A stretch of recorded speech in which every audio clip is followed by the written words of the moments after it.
السلام علیکم ورحمۃ اللہ وبرکاتہ۔ خانہ کعبہ کی تعمیر کے حوالے سے یہ ہماری 7ویں ویڈیو ہے۔ اس ویڈیو کے اندر خانہ کعبہ کی تعمیر کے حوالے سے ہم آپ کے ساتھ کچھ ایسی معلومات پیش کریں گے جو اس سے پہلے یقیناً آپ کے علم میں نہیں ہوگی۔ ان حضرت صلی اللہ علیہ وآلہ وسلم کی عمر مبارک 35 سال کی تھی کہ جب قریش مکہ نے خانہ کعبہ کی تعمیر نو کا فیصلہ کیا۔ سب قبائل نے کام کو آپس میں تقسیم کر لیا اور سب نے مل کر کعبے کی تعمیر جدید کے لیے اس کی دیواروں کو منہدم کرنا شروع کر دیا۔ جب بنیادوں تک پہنچے تو وہاں سبز رنگ کے پتھر ملے جو باہم جڑے ہوئے تھے۔ جیسے ہی ان پر قندال پڑی تو ایک نہایت ہی زوردار دھماکے کے ساتھ مکے کے در و دیوار لرز اٹھے جیسے کہ بھونچال آ گیا ہو۔ اس کے بعد کام کو فوری طور پر روک دیا گیا۔ پھر چند روز بعد مشورے سے پرانی بنیادوں پر کام شروع کرنے کا فیصلہ کیا گیا۔ خانہ کعبہ کی تعمیر کے بعد حجر اسود کی تنصیب کے مسئلے پر مکے کے سرداروں میں شدید اختلاف پیدا ہو گیا۔ ہر سردار کی خواہش تھی کہ یہ اعزاز اسے نصیب ہو۔ اس سے پہلے کہ خون خرابے کی نوبت آتی، ایک بزرگ امیہ بن مغیرہ بن عبداللہ نے تجویز پیش کی کہ جو شخص کل صبح سب سے پہلے مسجد حرام میں داخل ہو اسے منصف مان لیا جائے گا۔ دوسرے دن صبح حضور نبی پاک صلی اللہ علیہ وآلہ وسلم حسب عادت صبح صادق کے وقت حرم شریف کی جانب چل دیے۔ آپ صلی اللہ علیہ وآلہ وسلم جیسے ہی اندر داخل ہوئے لوگ پکار اٹھے، ارے یہ تو محمد صلی اللہ علیہ وآلہ وسلم ہے، یہ امین و صادق ہیں، ہم سب ان سے راضی ہیں۔ پھر سب نے حضور نبی پاک صلی اللہ علیہ وآلہ وسلم کی طرف رجوع کیا اور کہا کہ آپ صلی اللہ علیہ وآلہ وسلم جس کے حق میں چاہیں فیصلہ کر دیں، ہم آپ کے فیصلے پر رضامند ہیں۔ آپ نے معاملے سے آگاہ ہو کر اسی وقت جھگڑا ختم کر دیا۔ حضور نبی پاک صلی اللہ علیہ وآلہ وسلم نے ایک چادر منگوائی، اسے بچھا کر اس کے بیچ اپنے دست مبارک سے حجر اسود کو رکھا اور تمام سرداروں سے فرمایا کہ وہ چادر کے کناروں کو پکڑ کر اٹھائیں۔ حجر اسود کے مقام پر پہنچ کر آپ صلی اللہ علیہ وآلہ وسلم نے خود حجر اسود کو اٹھایا اور اس کی مقررہ کردہ جگہ پر نصب کر دیا۔ اس فیصلے سے پوری قوم مطمئن و خوش ہو گئی اور اس طرح ایک بہت بڑا خونی تنازع ظہور پذیر ہوتے ہوتے رہ گیا۔ قریش کے پاس حلال مال کم پڑ گیا تو انہوں نے شمال کی جانب کعبہ کی لمبائی 3 میٹر کم کر دی۔ یہ اب حتیم کا حصہ بن گیا۔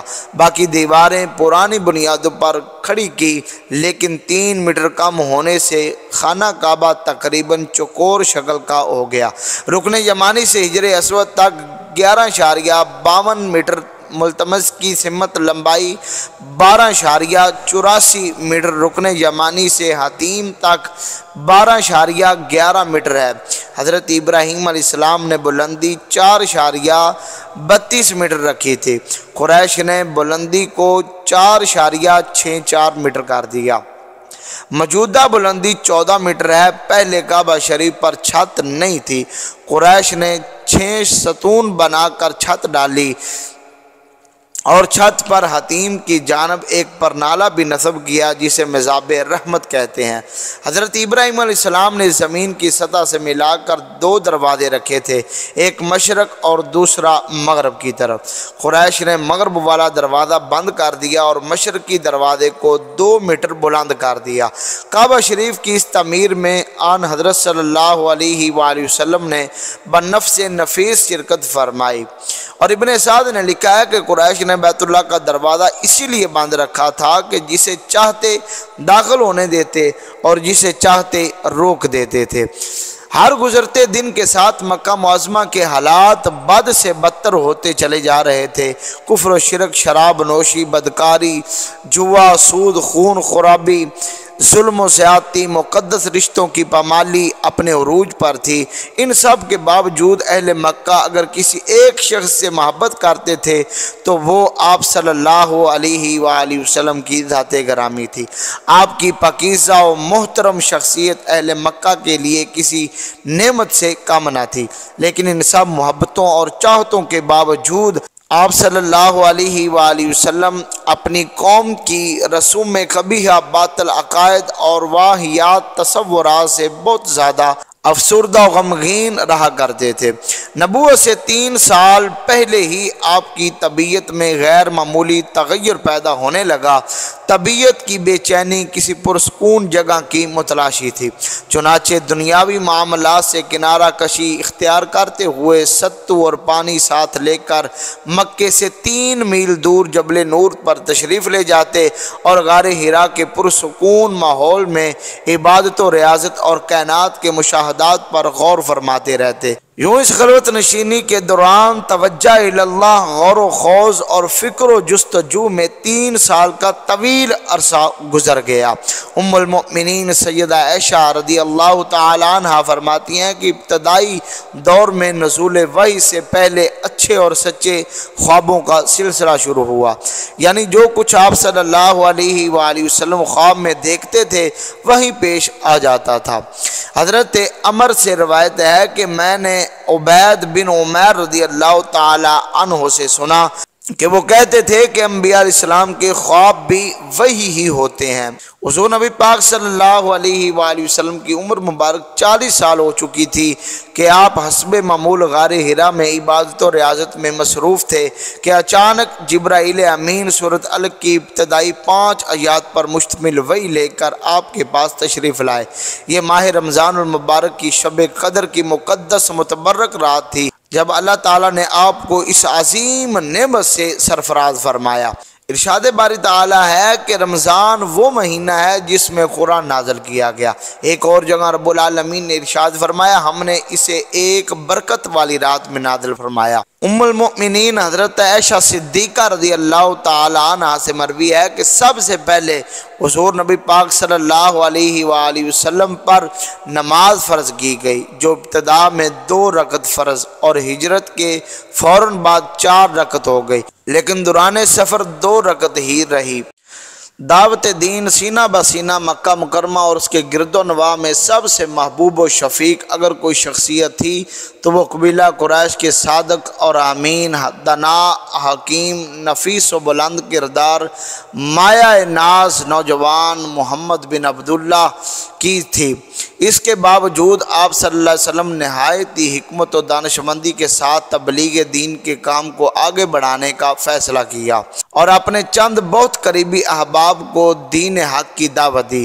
چنانچہ پہلے ہی دن آپ کی غم گسار رفیقہ حیات ام المؤمنین سیدہ خدیجہ الکبریٰ رضی اللہ تعالی عنہ، رفیق خاص حضرت ابو بکر صدیق رضی اللہ تعالی عنہ، نو عمر حضرت سیدنا علی المرتضی شیر خدا کرم اللہ تعالی وجہ الکریم اور خادم خاص سیدنا زید بن حارثہ رضی اللہ تعالی عنہ مشرف با اسلام ہو گئے۔ سیدنا ابو بکر صدیق مکے کے ممتاز دولت مند اور فیاض تاجروں میں نمایاں مقام رکھتے تھے اور اہل قریش میں ہر دل عزیز اور مقبول تھے۔ انہوں نے نہایت ہی رازداری کے ساتھ اپنے احباب میں دعوت دین کا کام شروع کر دیا، جس کے خاطر خواہ اثرات ہوئے اور 40 سے زیادہ احباب نے اسلام قبول کر لیا۔ ابتدائی خفیہ دور کے یہ احباب سابقین اولین کہلائے۔ دعوت اسلامی کا کام سینہ بسینہ ایک دوسرے میں منتقل ہو رہا تھا۔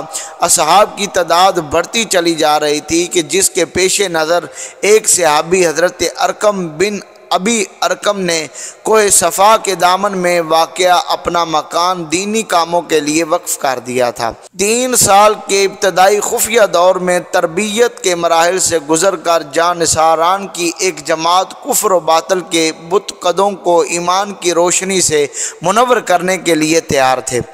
ایک دن حکم الہی نازل ہوا کہ اے نبی پاک صلی اللہ علیہ وآلہ وسلم، آپ اپنی نزدیک ترین قرابت دار گناہگاروں کو عذاب الہی سے ڈرائیے۔ اللہ تعالیٰ کے اس حکم کے بعد آپ صلی اللہ علیہ وآلہ وسلم نے بنی فہر، بنی عدی سمیت قریش کے مختلف قبیلوں کو بلایا۔ حضور نبی پاک صلی اللہ علیہ وآلہ وسلم نے سب سے پہلے خاندان کے افراد کو کھانے پر مدعو کیا۔ اس مجلس ضیافت میں تمام چچاؤں سمیت 45 قرابت دار شریک تھے۔ کھانے کے بعد جب آپ صلی اللہ علیہ وآلہ وسلم نے دعوت دی تو چچا ابو لہب سخت چراغ پا ہو گیا۔ غصے کے عالم میں اس کی تلخ گفتگو سے پوری محفل میں سکوت طاری ہو گیا۔ اس موقع پر 12 سال کے نوعمر حضرت علی المرتضیٰ کھڑے ہوئے اور اپنی بھرپور حمایت کا یقین دلایا۔ حضرت علی کی بات سن کر ابو لہب مزید طیش میں آ گیا، لیکن اس مرتبہ جناب ابو طالب کو ابو لہب کی اشتعال انگیزی پسند نہ آئی۔ چنانچہ انہوں نے نہایت بلند آواز میں کہا، خدا کی قسم جب تک جان میں جان ہے ہم ان کی حفاظت کرتے رہیں گے۔ پھر مزید کہا، بھتیجے تمہیں جس کام کا حکم ملا ہے تم اسے پایہ تکمیل تک پہنچاؤ اور میں تمہاری حمایت و حفاظت کرتا رہوں گا۔